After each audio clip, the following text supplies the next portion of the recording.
우리에게 은혜를 베풀어 주신 아버지, 우리에게 또한 승리를 확증시켜 주신 예수님, 우리가 이 시간에도 예수 그리스도의 이름을 의지한다는, 우리에게 정말 영생이 있다는 것을 다시 한번 또한 확인하고, 아버지 하나님 또한 우리의 심령에 새로움을 얻기 위하여서 아버지 이 저녁에도 나아갑니다. 하나님 아버지, 힘을 빼는 육의 아버지 하나님 그러한 훈련이 아니라 아버지 우리의 심령 가운데 새 힘을 얻는 영의 훈련의 자리로 아버지께 나아가오니, 아버지여 이 시간 아버지 하나님 앞에 나아갈 때 우리의 심령을 새롭게 하여 주시며, 아버지여 말씀 가운데는 복음의 확증과 또한 복음의 궁극적인 승리, 그것이 지금 우리의 현재 삶 가운데 가져다주는 또한 승리의 믿음의 실체를 더 힘있게 경험하게 말씀을 열어주시고 말씀 가운데 하나님의 진리를 보아 알게 하여 주시옵소서.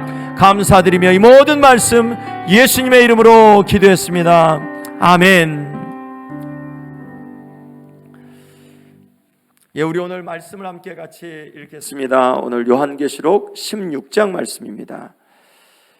요한계시록 16장 1절부터 마지막 절까지 21절 말씀까지 함께 교독하겠습니다.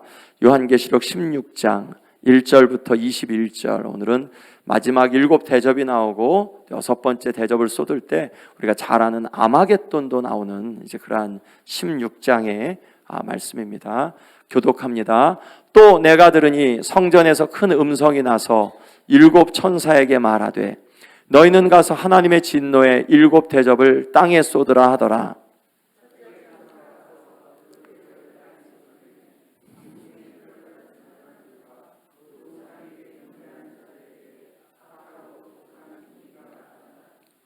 둘째 천사가 그 대접을 바다에 쏟음에 바다가 곧 죽은 자의 피같이 되니 바다 가운데 모든 생물이 죽더라.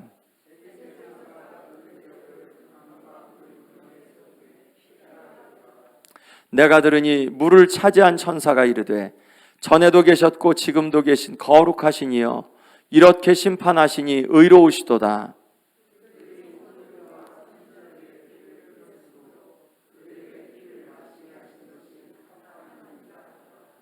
또 내가 들으니 제단이 말하기를 그러하다 주 하나님 곧 전능하신 이시여 심판하시는 것이 참되시고 의로우시도다 하더라.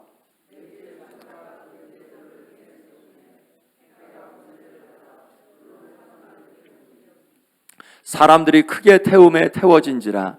이 재앙들을 행하는 권세를 가지신 하나님의 이름을 비방하며 또 회개하지 아니하고 주께 영광을 돌리지 아니하더라.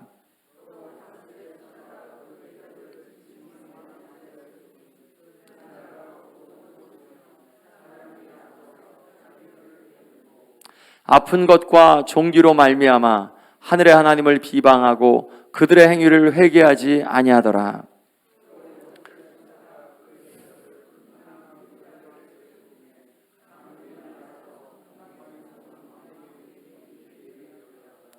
또 내가 보매 개구리 같은 새 더러운 영이 용의 입과 짐승의 입과 거짓 선지자의 입에서 나오니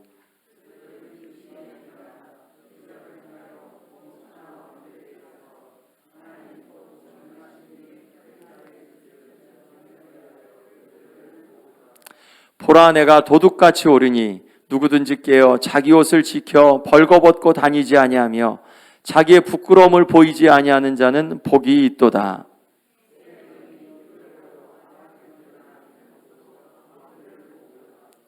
일곱째 천사가 그 대접을 공중에 쏟음에 큰 음성이 성전에서 보좌로부터 나서 이르되 되었다 하시니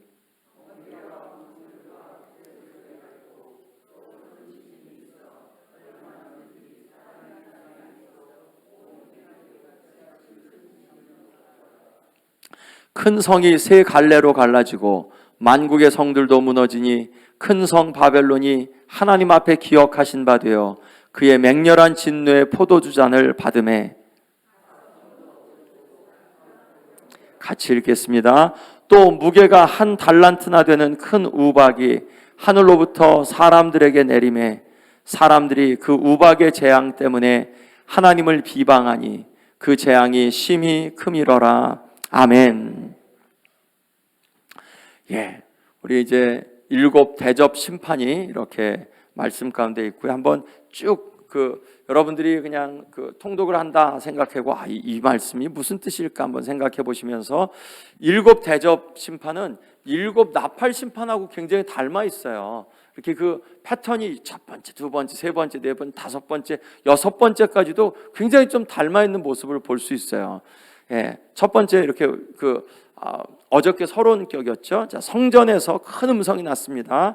일곱 천사에게 말합니다. 너희는 가서, 그러니까 하나님 예수님의 음성이기가 쉽겠죠. 하나님의 진노의 일곱 대접을 어디에 쏟으라 그러죠? 땅은 그러니까 땅에 거하는 자들은 요한계시록에서는 이 세상에 믿지 않는 하나님을 반역하고 거역하는 그러한 장소로서의 땅이죠. 자, 첫 번째 천사가 나갑니다. 그 대접을 땅에 쏟습니다. 우리 일곱 나팔을 불 때도 하늘에서 그렇게 향로에다가 숯불을 담아다가 땅에 쏟잖아요. 땅에 쏟는 것처럼 이 대접에 있는 하나님의 진노를 땅에 쏟으니까 짐승의 표를 받은 사람들, 우상에게 경배한 자들에게 악하고 독한 종기가 났는데, 누구에게 났다고요? 짐승의 표를 받은 사람들, 우상에게 경배하는 자들, 그렇죠. 우상에게 속한, 짐승에게 속한 자들에게 악하고 독한 종기가 났다. 이거는 출애굽기 10재앙에서 여섯 번째 독종, 그렇죠. 이렇게 났다. 두 번째 천사가 그 대접을 이제는 바다에 쏟았다. 첫 번째 천사는 땅에 쏟았고, 두 번째 천사는 바다에 쏟았다. 바다가 곧 죽은 자의 피같이 되니 바다 가운데 모든 생물이, 이전에는 일곱 나팔을 부를 때는 3분의 1이 바다가 피가 되었는데 3분의 1이 죽었죠. 그런데 이 대접 심판에서는 모든 생물이 다 죽었다. 그렇죠. 그러니까 훨씬 강도가 높아졌습니다. 4절에 셋째 천사가 그 대접을 강과 물군 안에, 우리 저기도 똑같았었죠. 나팔도 첫 번째 땅, 두 번째 바다, 세 번째 강과 물군원, 네 번째 이제 해달별이었었죠. 자, 강과 물군 안에 쏟음에 피가 되었어요. 이 피가 뭘 의미하나? 자, 그런데 보죠. 5절 말씀에 내가 들으니 물을 차지한 천사가 이르되, 뭐야, 물을 차지한 천사가 도대체 누구야? 이건 따로 있는 거야? 아니면 무슨 이름이 있어? 왜 이러지? 그런데 이런 부분이 요한계시록에서 두 번 더 있었죠. 첫 번째는 7장 1절인가 2절 말씀에서 네 바람을 잡고 있었던 천사 기억나시죠? 14만 4천이 인을 주시기 전에 땅 네 모퉁이를 잡고 있었던 네 천사에게 명하여서 가만히 우선 아직 심판 주지 마. 하나님의 사람들에게 인치기까지는 아직까지 해하지 마라. 라는 그런 말씀을, 이 땅을 잡고 있는 네 천사가 나왔었고, 또 어저께 말씀이었었죠. 불을 다스리는 천사가 나왔었죠. 자, 오늘은 물을 다스리는 천사가, 물을 차지한 천사. 그러니까 아마도 그냥 이 요한계시록 안에서 이게 천사들에게 임명된 어떤 그런 특정한 어떤 그런 부분이고, 아주 크게 신경 쓰지 않아도 되는 그러한 부분으로 요한계시록에서는 이렇게 묵시문학에서는 이런 부분들이 이렇게 많이 사용되었다라는 것을 보면 되겠고요. 뭐라고 하냐? 어떻게 이 천사가 찬양하냐? 네 번째 대접이 쏟아져서 다 물들이 피가 되니까 어떻게 됐냐? 야, 전에도 계셨고 지금도 계신 거룩하신 이여, 이렇게 심판하시니 하나님은 의로우십니다. 아니, 온 세상이 피가 되었는데, 온 세상 물이 피가 되었는데 어떻게 하나님이 의로우시냐? 하나님의 심판인데 하나님 의롭습니다라고. 근데 왜 의롭냐? 6절에서 그들이 성도들과 선지자들의 피를 흘렸기 때문에 이제 그들이 흘린 피를 그들이 마시는 것이 합당합니다. 음료도 진노의 포도주를 마시고 음료도 그 피를 마시죠. 그러니까 이 바다 모든 물이 다 피가 되었는데, 이거는 그들로 하여금 이 성도들의 피를 흘린 것을 마시게 하는 거다. 그거 언제 누가 이렇게 기도했었죠? 다섯 번째 인을 떼실 때, 그럴 때 성도들이 하나님이 땅에서 언제 신원하여 주실 겁니까? 라고 했는데, 이제 이렇게 이 심판을 통하여서 붉어진 피가 된 이 세상의 피를 마시게 될 거다. 또 내가 들으니 7절에 재단이 말하기를, 재단에서 그러니까 그렇죠. 이게 하나님이거나 혹은 그 제단으로부터 있는 천사거나, 자, 그런데 그러하다 주 하나님 곧 전능하신 이시여 심판하신 것이 참되시고 의로우시도다. 그러면 이건 천사들이죠. 하나님을 찬양하니까 심판이 의롭고 참되십니다. 하나님이 의롭고 참되시죠. 아멘. 하나님의 심판도 의롭고 하나님의 심판도 참되시다. 그런데 이 세상은, 야, 사랑의 하나님이 어떻게 이렇게 잔인하게 심판하실 수 있냐? 하나님이 사랑이신데 어떻게 이 세상 사람들을 그렇게 무자비하게 대하시겠느냐? 그런데 하나님이 공의로우시고 하나님이 참되고 의로우시다는 건 그 우리의 믿음이죠. 그리고 하나님이 그렇게 심판하실 때는 선하신 하나님께서 하나님의 선하신 대로 모든 것들을 또한 준비해 주시고, 하나님께서 페어하게 공평하게 모든 사람들이 하나님 앞에 나올 수 있는 기회들을 주셨겠죠. 하나님께서 그런 것들을 주셨고, 하나님이 참되고 의로우십니다. 우리가 이 부분이, 하나님이 참되시다는 것, 의롭다는 이 부분에 대한 믿음이 없으면 그럼 이 세상에서 우리가 어떻게 하나님을 의뢰하겠어요? 하나님이 의롭다고 우리가 믿으니까 우리가 때로는 애매한 고난을 받아도 하나님이 의로우시니까 하나님께서 또한 그 가운데 합당하게 행하실 것을 우리가 맡기고 또한 감사함으로 살아갈 수 있는 거죠. 만약 하나님이 의롭다는 믿음이 없으면 우리가 하나님께 감사할 수 없습니다. 우리는 고난, 아픔 속에서 감사할 수가 없어요. 하나님이 의로우시기 때문에 그렇죠. 자, 넷째 천사가 이제 네 번째 대접을 쏟습니다. 어디에 쏟냐? 와, 이 천사가 태양에다가 이 대접을 쏟네요.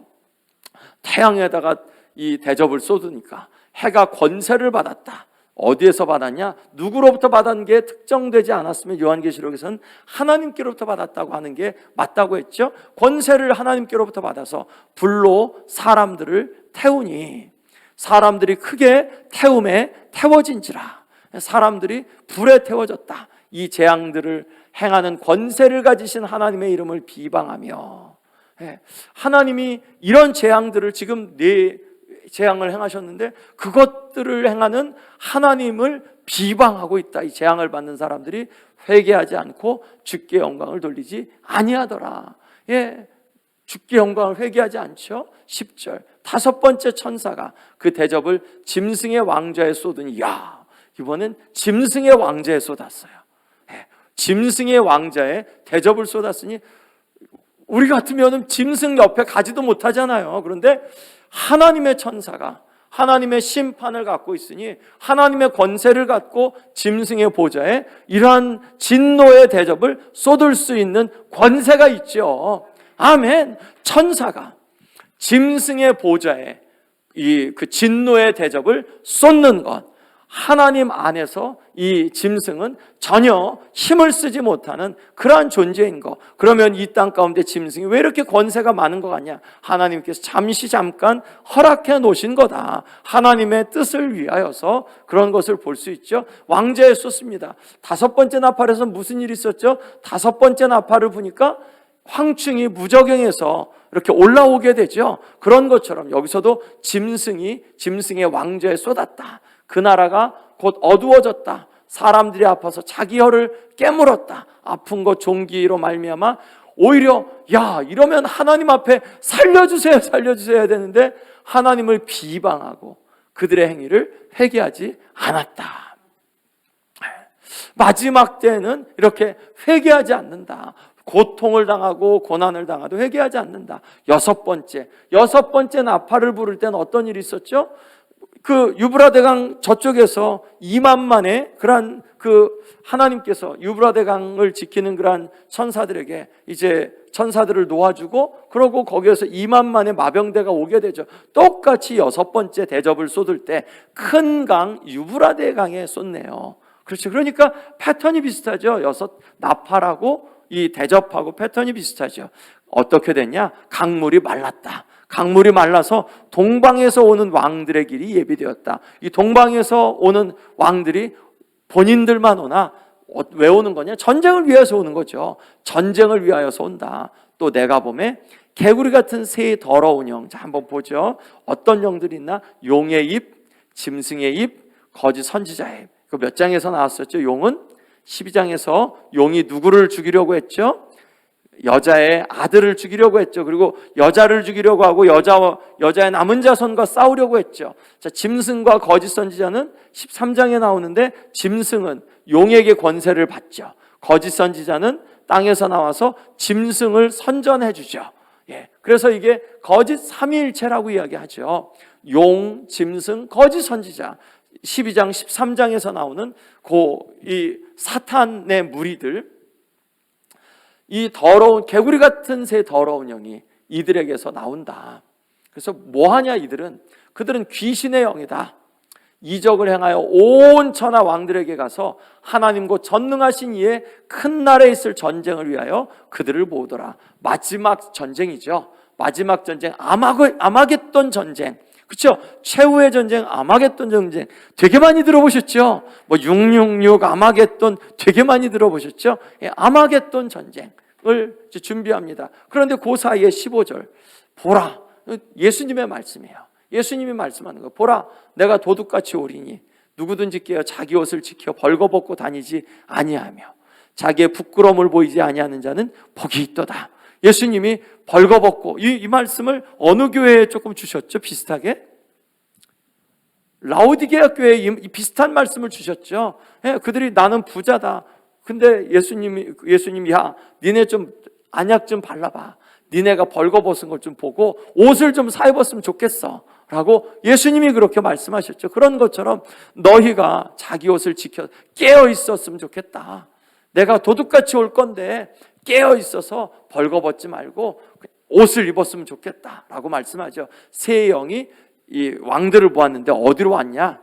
아마겟돈이라고 하는 곳으로 왕들을 모았다. 아마겟돈, 무깃도의 언덕이라는, 무깃도의 산이라는 그러한 그 뜻인데, 아마겟돈, 무깃도라는 지명이 그 이스라엘에 실제로 있습니다. 자, 아마겟돈이라 하는 곳으로 왕들을 모았다.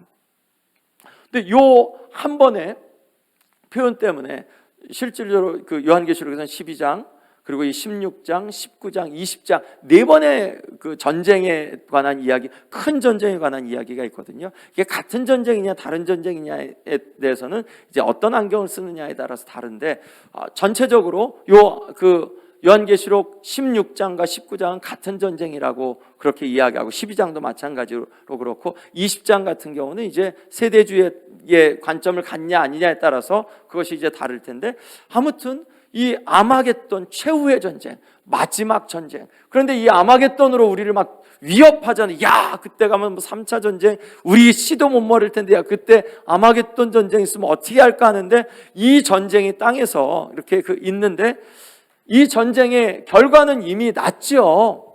예수 그리스도께서 그 최후 승리를 얻을 것을 우리가 믿잖아요. 그렇죠. 그러니까 아마겟돈 전쟁은 누가 무서워할 거냐? 예수 그리스도를 믿지 않는 자들이 무서워할 전쟁이다.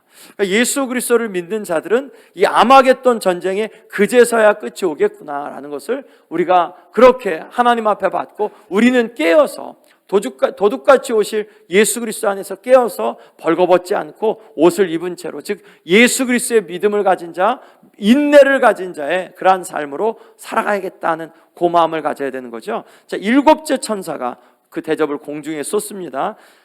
일곱째인 일곱 나팔 때는 아무것도 없었죠.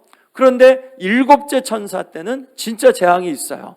큰 음성이 성전에서 보좌로부터 나와서 이르시되 되었다. 예, 하늘에서 되었다 라는 표현이 있어요. 예수님이 십자가 위에서 다 이루었다라고 말씀하셨죠. 똑같은 표현입니다. 다 끝났다. It is finished. 다 끝났다 라는 그런 표현이에요. 하늘에서 이 전쟁의 이야기하고 일곱째 그 대접을 쏟으면서 다 끝났다. 번개와 음성들, 우레소리, 또 큰 지진이 있어 얼마나 큰지, 정말 번개, 음성, 우레소리, 요거 4장 그 하나님 보좌 소개할 때, 그리고 일곱째 인을 떼실 때, 그 여섯째 인, 그 일곱째 인을 떼실 때, 일곱 나팔 불 때, 일곱 그 대접을 쏟을 때 다 같이 오죠. 이 요한계시록 안에서는 딱 4번 이렇게 요 표현이 패턴이 되는데, 첫 번째 하나님의 그런 보좌, 그리고 이제 일곱째 인, 일곱째 나팔, 일곱째 대접 쏟을 때, 그럴 때 이런 표현이 나오죠. 자, 이같이 큰 지진이 없었다. 큰 성이 세 갈래로 갈라지고, 그래서 큰 성이 뭐냐? 바벨론이다. 바벨론이다. 만국의 성들도 무너지니 큰 성 바벨론이 하나님 앞에 기억하신 바 되어 그의 맹렬한 진노의 포도잔을 받으며. 자, 이 표현을 보시면서 이 표현하고 지금 17장 18장하고 겹치거든요. 17장 18장 말씀이 음료를 심판하고 또한 그 음료가 속한 바벨론을 심판하는 거거든요. 큰 성 바벨론이 망했다는 게 17, 18장의 요약인데, 그런데 여기서 바벨론이 망하죠. 그러니까 일곱째 나팔이 부는 요 지금 19절부터 21절까지의 상황이 17장과 18장을 17장 18장은 요 사건을 일곱째 나팔을 일곱째 대접의 심판의 그러한 이렇게 연장선상에서 그것을 더 자세하게 설명하는 것이라고 보는 게 맞습니다. 그래서 보통 이제 16장 이렇게 가면 19장까지 이렇게 한 덩어리로 보는 경우가 굉장히 많아요. 각 섬도 없어지고 산악도 간데 없더라. 또 무게가 한 달란트나 되는 큰 우박이 하늘로부터 사람들에게 내리매 큰 우박이 내렸습니다. 그러고 나서 이제 큰 성 바벨론이 무너졌다는 게 바로 이어서 나오는 사건이니까 그냥 지금 계속해서 이야기되어지는 그런 사건이에요. 자, 그럼 한번 설명을 한번 좀 들어볼게요. 7 대접 심판을 합니다. 4개는 자연계, 3개는 사탄에게. 그 7 나팔도 비슷했죠. 계시록의 두 그룹, 구속받는 자들과 심판받는 자들이 있죠. 그러니까 누가 구속받는 자냐? 누가 이 심판들은 누구에게 주는 거냐? 심판받는 자들에게 주는 거다. 그러니까 구속받는 자들, 어린 양 예수 그리스도의 보혈을 의지하는 자들에게 하나님께서 은혜를 주신다. 출애굽의 재앙과 유사하죠. 여기서 있는 것처럼 7 나팔에서도 피, 개구리 영, 아픈 종기, 우박, 흑압 적어도 이렇게 5개나 같이 7 번째 나팔, 4번째 대접 빼고는 나머지 이렇게 다 그 7 대접 안에 이렇게 있죠. 자, 7 나팔과 7 대접이 정말 유사하다. 첫 번째 나팔, 첫 번째 대접 다 땅, 바다, 강샘물, 천체, 불신자들, 유브라데, 그리고 우주 공간 뭐 이렇게 해서 이렇게 7 나팔과 7 대접이 굉장히 유사한 그런 패턴. 다만 7 대접은 조금 더 강도가 높게, 그럼 똑같은 심판이냐? 그거는 해석에 따라 다르는데 그렇게 볼 수도 있다. 보다 더 강도 있는, 자, 3가지 방향을 계시하는데, 그렇게 해서 이제 그 불이 섞인 유리바다, 하나님의 보좌, 그리고 이 밑에는 하나님의 진노, 위에는 하나님의 구원, 이렇게 계시가 그렇게 나온다. 큰 음성이 보좌로부터 성전에서부터 나온다. 이 성전은 열려진 성전이고 증거 장막이 있는 성전이고 언약궤가 보여지는 성전, 하나님이 거하시는 성전. 성전은 열려있다. 누구에게요? 성도들에게. 또한 이 세상을 향하여서 성전은, 하나님의 성전이 열려있다. 누구에게 말하냐? 7 천사에게 성전에서 큰 음성이 들렸다. 무엇을 말하냐? 너희는 가서 하나님의 진노의 7 대접을 땅에 쏟으라. 사탄의 통치 영역 땅에 쏟아라 라는 그런 명령이 열린 하늘에서 나왔다. 첫 번째 대접을 가진 천사가 땅에 쏟는다. 물론 이제 1절에서 땅은 바다, 강, 산 다 합한 거죠. 근데 여기서는 땅에 쏟는다. 첫 번째 대접은 악하고 독한 헌대가 나고 짐승의 표를 받은 사람들, 곧 그 우상에게 경배하는 자들에게 이런 악성 종양이 생기게 되었다. 누구에게 이런 악성 종양이 생겼냐? 첫 번째 대접을 쏟으니까 짐승의 표를 받은 사람들, 짐승에게 속한 자들이 그렇게 받았다. 14장 9절 11절 말씀에서 불과 유황의 고난, 그리고 저기에서도 그 6번째 나팔을 불 때도 마병대, 사자 같은 그런 말에서 이렇게 나오는 것도 불과 유향과 그리고 또 연기로 인하여서 그 연기로 주었었죠. 밤낮 쉬지 못하게 된다. 첫 번째 대접의 모습, 이렇게 악한 종기가 난다. 두 번째 대접 심판은 바다에 쏟는다. 두 번째 나팔과 같이 바다가 죽은 자의 피같이 되고 바다 안에 모든 살아있는 것들이 죽었다. 나팔 심판은 3분의 1이었는데 여기서는 이제 확대된 모든 살아있는 생물들, 바다 안에 있는 것들이 다 죽었다. 하나도 남김없이. 이제 세상 끝이 되었다는 말씀이죠. 셋째 대접, 강과 물 근원에 쏟았다. 그리고 피가 되었다. 물을 차지한 천사가 하나님을 찬양하는데 어떻게 찬양하냐?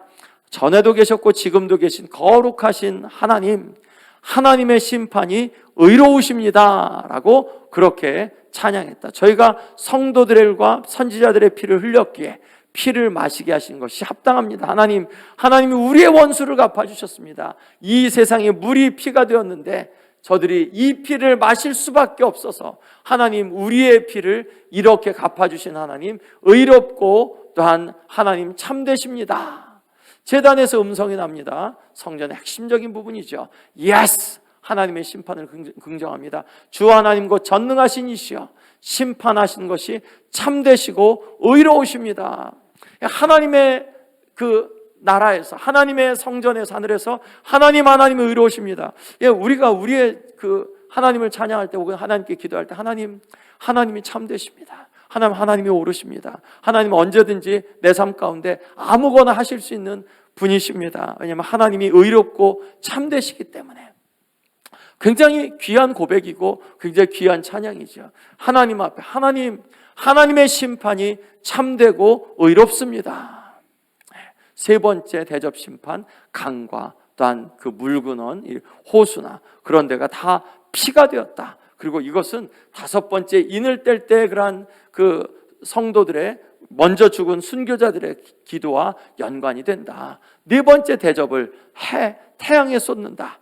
해가 권세를 받아, 즉 신적 수동태 하나님께로 권세를 받아 불로 사람들을 태웠다. 사람들이 큰 열로 괴롭힘을 받았다.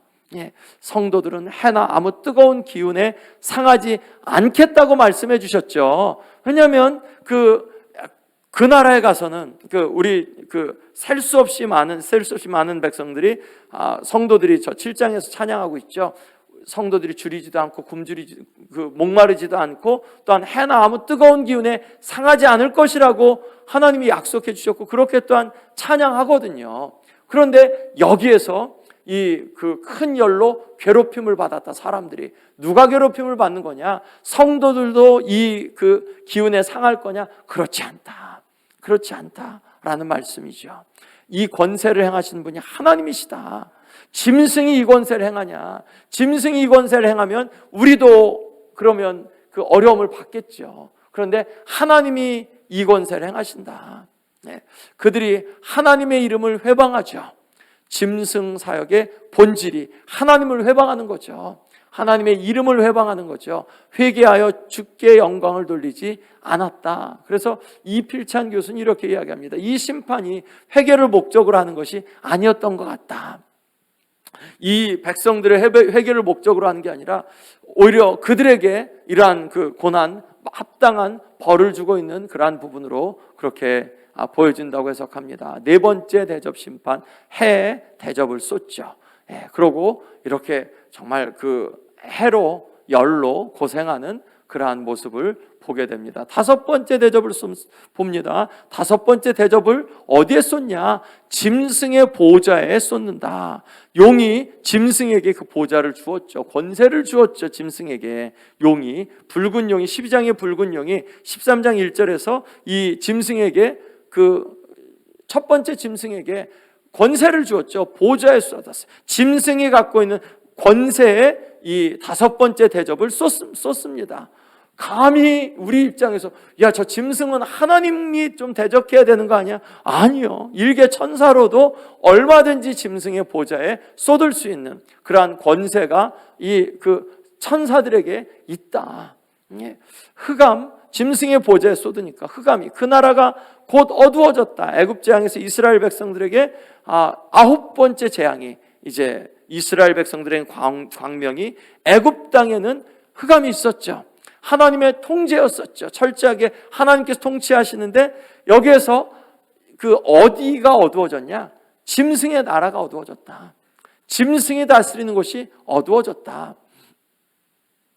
아파서 자기 혀를 깨물고 아픈 것과 종기로 인하여 슬피 울며 이를 갈미 있으리라. 회개했을까? 그런데 아니다. 이들이 오히려 하늘의 하나님을 회방한다. 어쩐 일이냐, 이들이 하늘의 하나님을 회방하고 저희의 행위를 회개치 않았다. 왜 이런 것을 계속해서 이야기하죠? 7교회를 이야기하면서 무려 5개 교회에게 회개하라라는 말씀을 주시잖아요. 여기에서도 회개했냐 안 했느냐가 무척 중요한 그러한 그 판단 기준이죠. 하나님께서는 우리가 회개하냐 아니냐가 하나님께 무척 중요하죠. 왜냐하면 회개해야 하나님 앞에 있고 회개하지 않으면 하나님 앞에 설 수 없는 그런 존재들이니까 회개했냐 안 했냐, 회개했냐 안 했느냐가 구원이냐 심판이냐로 갈라지는 거죠. 5번째 대접 심판, 이 짐승의 보좌 위에 쏟아지고 그리고 거기에서 흑암과 많은 아픔들이 있었다. 6번째 대접을 어디에 쏟냐? 큰 강 유브라데에 쏟는다. 큰 강 유브라데에 쏟는다. 강물이 말라서 동방에서 오는 왕들의 길이 예비되었다. 이제까지는 강이 지형지물이었는데 이제 그런데 강들이 말랐으니 동방에서 온다.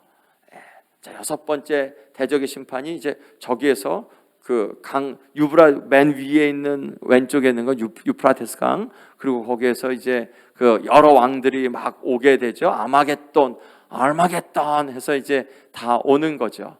그리고 세 개구리 영, 저 위쪽 오른쪽 위쪽은 개구리 영이죠. 자, 유프라테스 강, 동방에 있는 곡과 마곡도 저쪽이죠. 그리고 이전에 페르시아도 바벨론도 다 저 강을 건너서 왔었죠. 개구리 같은 새 영이 용짐승 거짓 선지자 사탄의 거짓 삼위일체죠. 더러운 영이고 귀신의 영이다. 뭐하냐?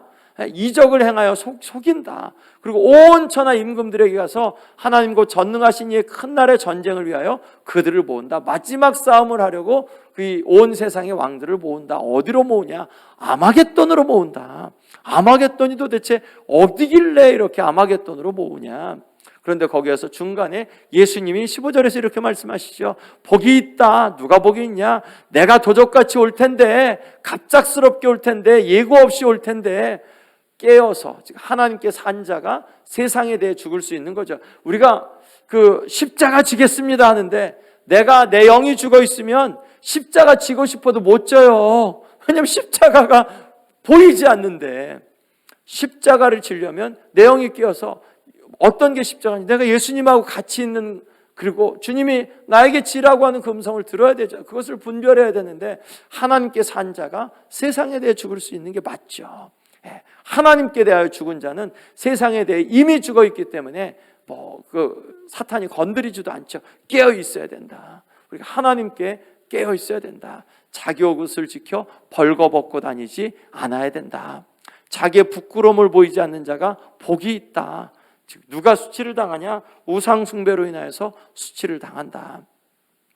아마겟돈으로 새 더러운 영이 천하 왕들을 모으죠. 히브리음으로는 하르마겟돈. 그러면 이건 뭐냐면 무깃도, 하르가 이제 골짜기 산이라는 뜻인데 하르마겟돈, 무깃도의 산이라는 그런 뜻입니다. 이게 어디서 나오냐?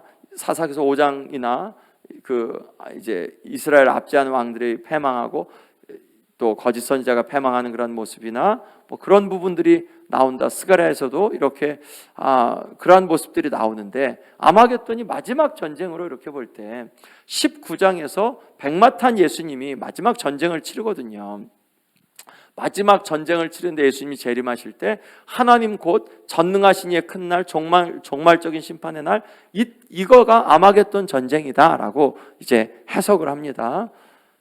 영적인 전쟁이다. 그런데 이게 육적인 전쟁이에요. 육적인 전쟁으로 생각해서 이거 어떤 한 사건일 거다. 나중에 러시아가 그렇게 쳐들어올 거다. 1980년대 콜드워 때, 냉전이 있을 때 이제는 중국을 통해서 이렇게 올 거다라고 하는데, 그렇게 보는 것은 그렇게 좀 지혜롭지 않다고 어스본이나 혹은 이제 이필찬 교수도 그렇게 이야기를 하고요. 오히려 이걸 영적인 전쟁으로 보는 게 좋다. 사탄과 교회 공동체와의 전쟁으로 보는 게 좋다. 왜냐하면 교회에게 15절 말씀에서 영적인 각성을 촉구하니까.